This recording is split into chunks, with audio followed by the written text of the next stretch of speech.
Hola, ¿qué tal? Bienvenidos a otra cápsula del taller Retratando tu Cantón. Yo soy Loreli y soy profesora del taller de gráfica para arquitectura. En esta cápsula veremos la aplicación de los ejercicios pasados a un objeto que esté en tu casa, preferentemente un objeto que sea cuadrangular, como puede ser una silla, una consola, una mesa o la cama. Primero dibujarás un objeto que esté frente a ti. La línea de horizonte, que es la línea que está a la altura de tus ojos, la dibujarás a 1/3 del papel. A la mitad dibujarás el punto, que es el punto focal, y sobre esa dibujarás una línea vertical que representará la altura del objeto. Dependiendo qué tanto del objeto esté por encima de la línea de horizonte, será la proporción de esta línea vertical.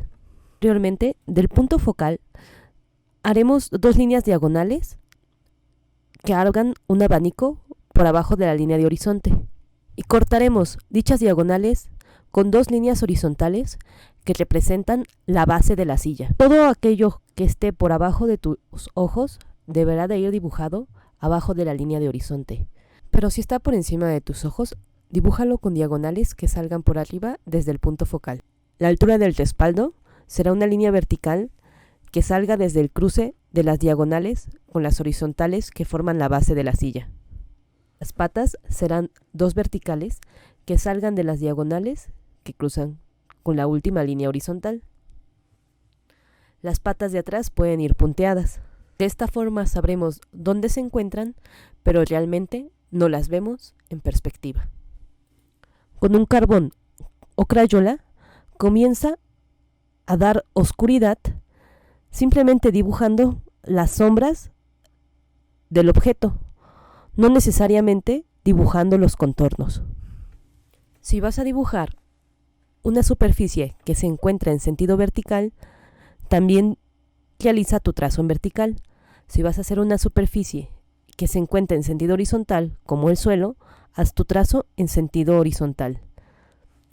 Si el fondo atrás de mi objeto es más oscuro, dibujaré con crayón el fondo.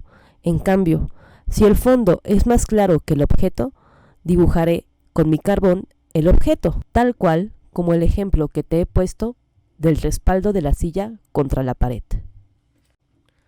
Por último, daré unos toques finales a mi dibujo dibujando el contexto que le rodea, la cama o el buró, con algunos trazos muy sencillos que den simplemente una idea de que está ahí sin rellenarlos. Esto es dibujo a un punto de fuga. Para el dibujo a 2 puntos de fuga, comenzaremos por hacer de nuevo nuestra línea de horizonte más o menos a 1/3 del papel que estemos dibujando. Posteriormente dibujaremos una línea vertical que significa la altura de nuestro objeto, y esta deberá de ir a la mitad o a 1/3 dependiendo de cómo te encuentres tú ubicado en relación al objeto. Esto debido a que para dibujar a 2 puntos de fuga debemos ubicarnos viendo la esquina del objeto. Puede ser que la esquina esté justo a la mitad de nuestra vista o que se encuentre a 1/3 como en el ejemplo que estás viendo. Sobre la línea de horizonte dibujaremos 2 puntos que serán nuestros puntos de fuga, uno a cada extremo de la línea horizontal. Posteriormente, sobre nuestra línea vertical de altura, marcaremos 2 puntos que representan la base y el tope de mi consola. Dependiendo si los puntos referentes están por abajo de tus ojos o por encima de ellos, es que los marcarás sobre la línea de altura, por arriba o por abajo de la línea de horizonte. Desde estos puntos que debes lanzar líneas diagonales que vayan hacia los 2 puntos de fuga. Todo lo que esté por abajo de tus ojos debe de estar inscrito dentro de estas líneas diagonales. Si es que están por encima de tus ojos, deben de ser líneas diagonales, pero en sentido contrario que las que queden por abajo de la línea de horizonte. Para dibujar la profundidad del objeto, sobre una de las líneas diagonales, dibujaré una línea vertical. Dependiendo de qué tan ancho o qué tan largo es el objeto que estés dibujando, es qué tan lejos deberán de estar de la línea central de altura. Todos los círculos dibujados en perspectiva deberán de verse como óvalos. Con mi crayón o mi carbón comenzaré a dar volumen a mi dibujo, haciendo 3 tonos muy diferenciados de sombras. El tono más oscuro será para el lado en que menos le llegue la luz y un tono más claro para el lado que tenga una media calidad de luz. Ayudándome de presionar un poquito más fuerte mi crayón, será que dé calidades de oscuridad y diferencie así objetos que se encuentran sobre un mismo lado de los puntos de fuga. Observa que todos los grupos de líneas paralelos están yendo hacia un mismo grupo de fuga. Presionando un poquito menos el carbón, daré algunos detalles del objeto y dibujaré la sombra del suelo siempre en horizontal cuando estoy hablando de superficies horizontales, como el suelo o los techos.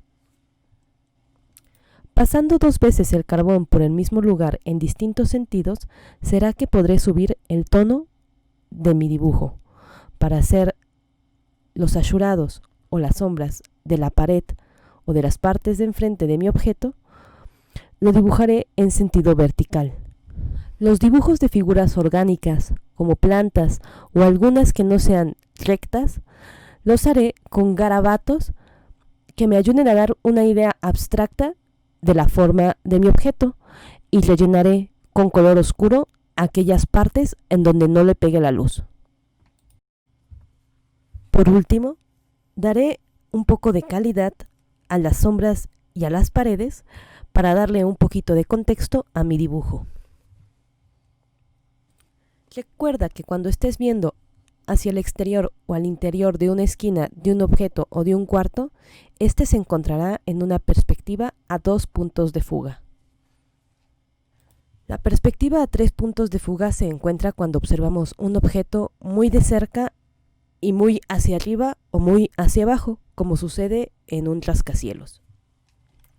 En nuestra hoja, esta vez la línea de horizonte se encontrará en el tercio superior de ella. En sus extremos marcaremos los 2 puntos de fuga ya conocidos, aquellos a los que se dirigen las esquinas de mi objeto. Luego, dependiendo si la esquina del objeto se encuentra al frente de mi mirada o un poquito hacia el lado, será que dibuje una línea vertical que representa la altura, a la mitad o a un tercio de la línea horizontal. Si estoy viendo el objeto desde arriba, marcaré el tercer punto de fuga en la parte baja de la altura. Y desde este último punto lanzaré una diagonal que se una con los 2 puntos de fuga anteriormente dibujados. Sobre la línea de altura marcarás puntos de referencia, como puede ser la base o la parte superior del objeto, que serán puntos que mandarás de nuevo en diagonal hacia los 2 puntos de fuga anteriores. Por ejemplo, si estás dibujando una cama, deberás de marcar la parte final del colchón y la parte superior del colchón. Luego, lanzar una diagonal desde esos puntos que has marcado en la línea de altura hacia los puntos de fuga. Es ahí donde estarás dibujando los lados de la cama. Recuerda que si los puntos de referencia que vas a dibujar están por abajo de tus ojos, deben de ir por abajo de la línea de horizonte. Si estamos dibujando algo desde arriba, la mayoría de nuestros puntos estarán dibujados sobre la línea vertical de altura, pero por abajo de la línea de horizonte, la línea horizontal. Para dibujar la profundidad, deberás de ubicarte sobre una de las líneas diagonales. Puede ser el ancho o el largo de tu objeto y marcar un punto sobre esta línea diagonal. Posteriormente, este punto deberás de unirlo con el punto focal contrario a donde esté dibujado, es decir, que si este punto lo he dibujado más cercano al punto focal de mi derecha, deberá de dibujarse y lanzarse una línea hacia el punto focal de mi izquierda. Continuaré dibujando los objetos que se encuentran en el lado contrario del que acabo de marcar. Si antes dibujé el largo, ahora dibujaré el ancho y marcaré los puntos importantes que posteriormente lanzaré al otro punto focal. Por ejemplo, ahí donde corta y está la grabadora tocando con la base de mi consola, se encuentra más cerca al punto focal de mi izquierda. Por lo tanto, lanzaré una línea diagonal de dicho punto hacia el punto focal de mi derecha. Y donde se cruce con la línea que dibujé en el paso anterior, es justo la parte que queda expuesta de la parte superior de mi consola. Para dibujar toda altura, ahora deberé lanzar una línea diagonal hacia el punto focal de abajo. Es decir, que todas las líneas que representan alturas deben de tener cierta inclinación, haciendo un abanico desde el punto de abajo hacia arriba. Debes de imaginar el objeto que estés dibujando inserto dentro de un gran cubo para poderte facilitar las cosas. Posteriormente, a ese cubo debes de extraerle o sumarle algunos otros volúmenes para ir componiendo por medio de cubos la estructura del objeto que estés dibujando. Por último, dibujaré las líneas de las profundidades lanzando una línea vertical desde el final de la parte superior de mi consola hacia el punto focal de abajo. Lo mismo en la parte que está atrás de mi grabadora. Y de esta forma habré formado los cubos principales que dan volumen general a mi objeto. Lo que queda por hacer es, con ayuda de mi crayon o mi carbón, darle textura y sombra a mi objeto. Recuerda manejar al menos 3 tonos de luz, es decir, el tono más oscuro, un tono medio que puedes hacerlo difuminando con el dedo y la parte blanca, que es donde no llevará color. También recuerda respetar el sentido del trazo, es decir, que si estás dibujando un objeto o una superficie vertical como una pared, dibuja preferentemente con trazos verticales. Al contrario de si estás dibujando un suelo, hazlo con trazos horizontales o diagonales de acuerdo a la perspectiva.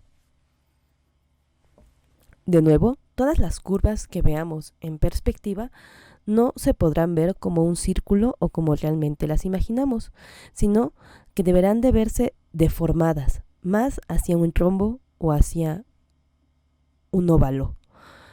Y todos los objetos que sean orgánicos o no sean rectos, prefiere dibujar las sombras que estos proyectan o las sombras que quedan entre los espacios, más que definir lo que son las siluetas o las texturas dentro de ellos. Apóyate de tu dedo para difuminar un poco si estás trabajando con carbón o carboncillo. De esta forma darás un medio tono a aquellas partes de los objetos que no se encuentren tan oscuros ni tan iluminados de luz. Te muestro aquí las diferencias entre los dibujos de perspectiva de 1, 2, 3 puntos de fuga. Aunque pareciera que esto haya sido lo más importante de todo nuestro curso, es importante que practiques mucho los ejercicios anteriores, de forma que puedas reconocer muy fácilmente, ya a la hora de aplicar, dónde está tu línea de horizonte, dónde están tus puntos de fuga y qué líneas se mandarán hacia qué puntos de fuga. Recuerda que los grupos de líneas paralelas deberán de ir siempre hacia uno de los 2 puntos de fuga. Normalmente estas líneas paralelas son transversales a otras, por lo que quedarán formando esta especie de abanicos que salen desde los puntos de fuga, sea 1, 2 o 3 puntos. Gracias por acompañarnos en este taller de retrato al cantón, el taller de perspectiva dentro de casa. Recuerda, quédate en ella y sigue dibujándola.